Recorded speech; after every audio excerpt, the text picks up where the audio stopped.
through egress if a recycle occurs. All personnel not active interim. Okay, this is last week, episode number 003, October 22nd. Let's do this. Number 1, book haul. Pick up this little book called Richard Prince's Publications, a kind of selective catalog raisonné of the artist Richard Prince's work, but mostly just books, it seems. It encompasses his library and his production of artist books over the past 4 decades. You know, I'm a little bit of a confused fan of Prince's work and collect his work when I can afford to. I picked this one up while at my favorite Los Angeles IRL bookstore, Skylight Books, over there on Vermont in Los Feliz. So why did I pick this up? Well, principally because I run a little algorithm when I'm in an independent bookshop to pick up something from an independent bookshop, especially if it's something that somehow feels independent itself. And although Prince is a bigwig, this book felt purposeful and deliberate in its design, so that's good. But the other reason is, number 2, that same favorite Los Angeles IRL bookstore, Skylight Books, loves Near Future Laboratory books and insisted on carrying all of our new books, and they needed a re-up after the last batch of the manual design fiction sold out.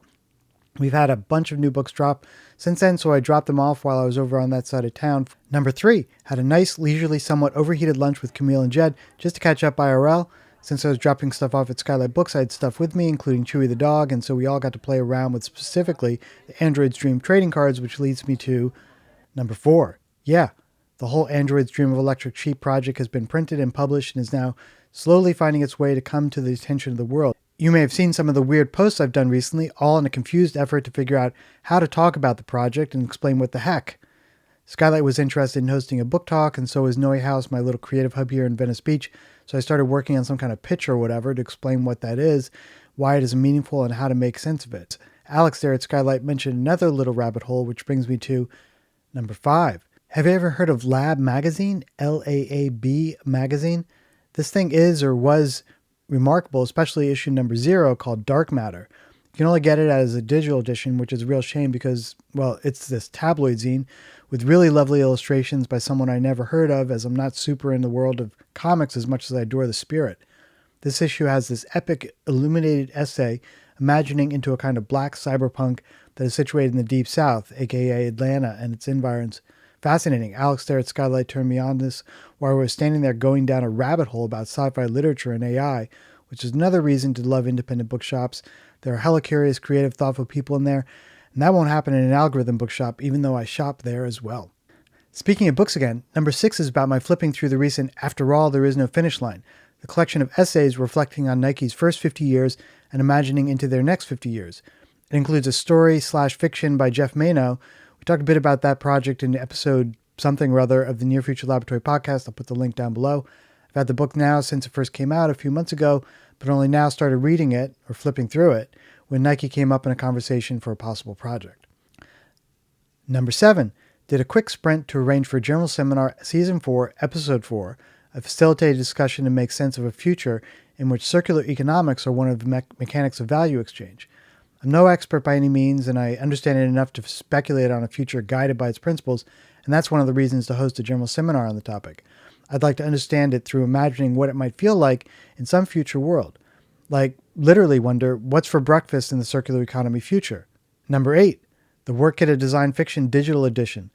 Dre and I have been putting together materials for a big old workshop we'll be running next month. I was a bit anxious, wondering how it would work to be playing futures games with about 100 people at once, but doing the prototype, it was fantastic and the feedback was overwhelmingly positive. There are kinks with using Figma for sure, like you can accidentally delete assets on the board and that kind of thing, totally bonkers. Number 9, this little snippet has been stuck in my brain for years, and I'll mention it at times when I'm trying to describe the relationship between imagination and structure. It's a scene from the Woody Allen classic Hannah and Her Sisters. It's very much a parenthetical scene in which we see the collision between imagination and structure really not collaborating at all. If Max von Sydow, representing imagination to extreme, far into the spectrum as a not well-adjusted artist whose sole purpose is to feed their creative soul in quite a selfish way, classic, struggling, confused artist for whom any conversation about structure, in this case, money and wall space, begins to feel like they are selling their soul to the devil, selling out. I got a lot more to learn, though. I really wasn't into art when I was a kid.